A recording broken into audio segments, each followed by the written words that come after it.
começar esse vídeo com uma atividade muito tranquila, mas muito importante. A partir da fórmula desses carboidratos a seguir, explique por que a maioria deles é tão solúvel em água. A maioria dos carboidratos, os monossacarídeos têm uma solubilidade bem grande, tá? E aí, nesse exercício, de uma forma bem aberta, eu peço para vocês explicarem a razão para isso. Olha, se você... Eu já começo, não aguenta, né? Tem que responder. A resposta para isso está lá na Química Geral, aliás, na Química de Alimentos 1. A gente falou bastante de água, a gente falou numa revisãozinha sobre ligações de hidrogênio, tá? Então, é lá que você precisa voltar para construir sua resposta, tá? Olha quanta hidroxila aqui, mas vamos passar de slide, senão eu dou a resposta inteira. Já estudamos então monossacarídeos, lembrando que eu foquei com vocês nas hexoses, tem um monte, cara, tem mais, beleza? Até 9 carbonos. Mas eu acabei destacando só aquilo que tem um pouco mais de importância na área de alimentos. Agora a gente vai estudar os oligosacarídeos. Óligo tem poucas unidades. Mono só tinha uma, beleza? Então de 2 a 20 unidades.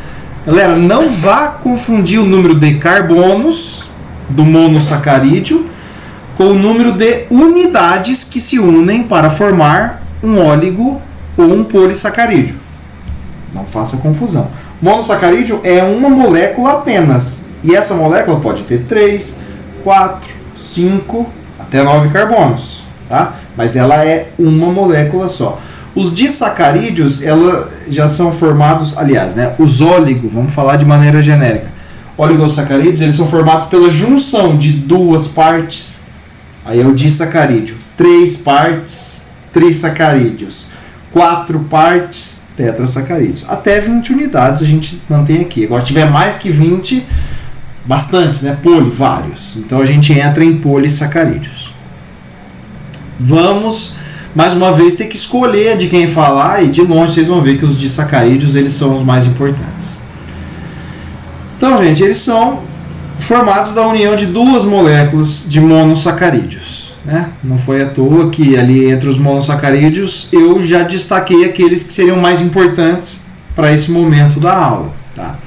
A ligação que vai formar a união dessas 2 moléculas é chamada de ligação glicosídica. Você não vai ter problema de lembrar isso, porque glicosídica lembra glicose, né? Glicose, carboidrato, tem tudo a ver, beleza? Então, o nome da ligação, ó, aqui, olha para a primeira linha aqui. Isso daqui onde eu passo o mouse agora é um monossacarídeo, é a glicose. Nossa, professor, mas tem um jeito ainda diferente, a glicose estava diferente. Parece que na aula anterior é verdade. Tem várias formas de representá-la. Lembra que eu falei em vídeos anteriores que em solução aquosa ela se comporta de uma maneira um pouco diferente, fechando a cadeia? Então é dessa forma que eu estou representando, beleza?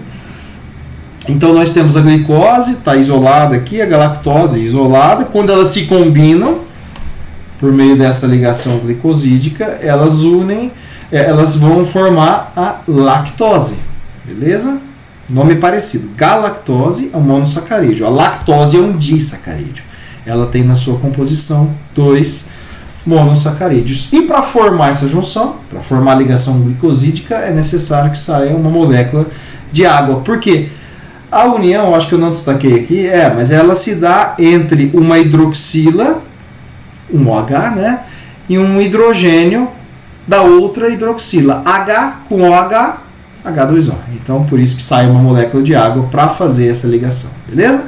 Aqui embaixo eu tenho a sacarose, nem vou falar muito agora, porque vou ter um slide, ou mais de um slide só para ela. Acho que é o disacarídeo mais importante.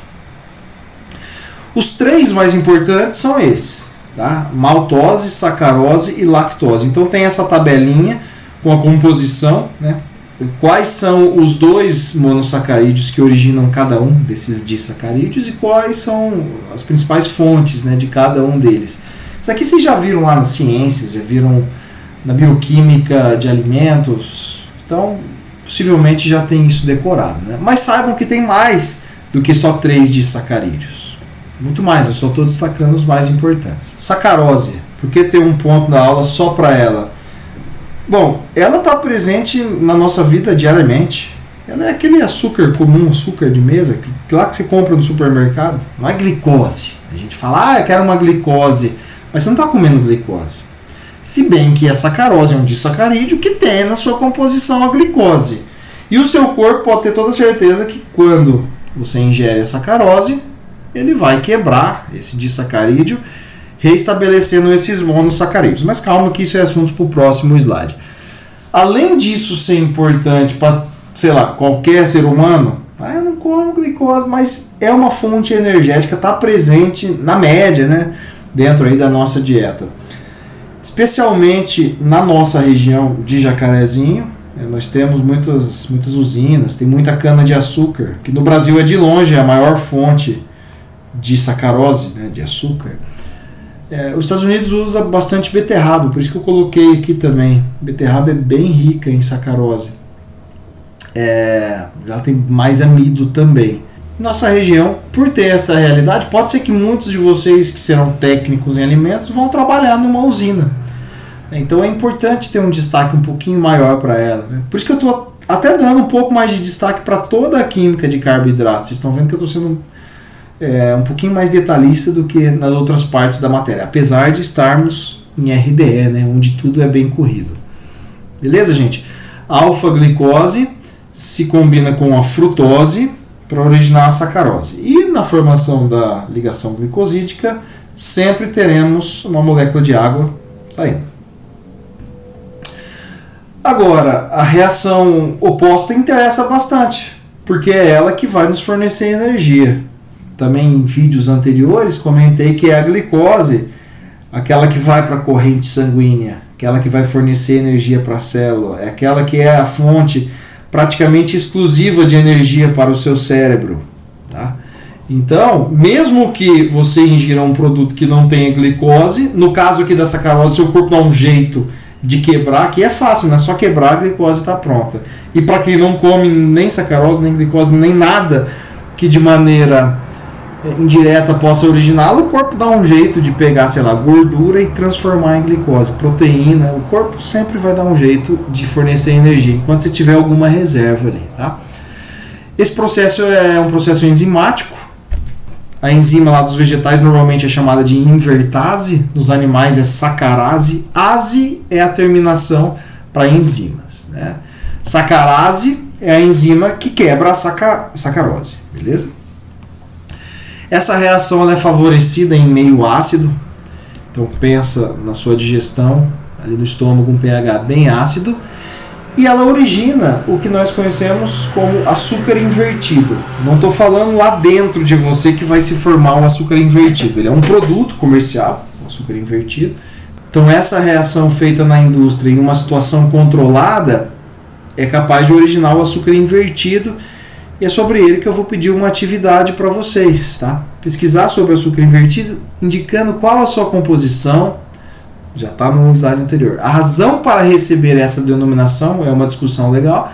Formas de obtenção e principais usos. 4 tópicos para você colocar na sua resposta. E segundo, lactose, gente, também é um disacarídeo, muito famosa recentemente. Parece que a cada 10 pessoas, hoje em dia, 11 têm intolerância à lactose, é incrível. Não sei o que acontece. Explique o que é a intolerância à lactose, ilustrando por que ocorre, fala desse mecanismo bioquímico aí, e alternativas para contornar esse distúrbio. Consumir um alimento fermentado, por exemplo, um kefir, um iogurte, um sorvete, que mesmo sendo derivado lácteo, vai ter um teor menor de lactose, né? Ou aqueles alimentos que já são livres de lactose porque foi adicionado uma enzima. Coloca isso na sua resposta, pesquisa, complementa e faz algo bem bonito.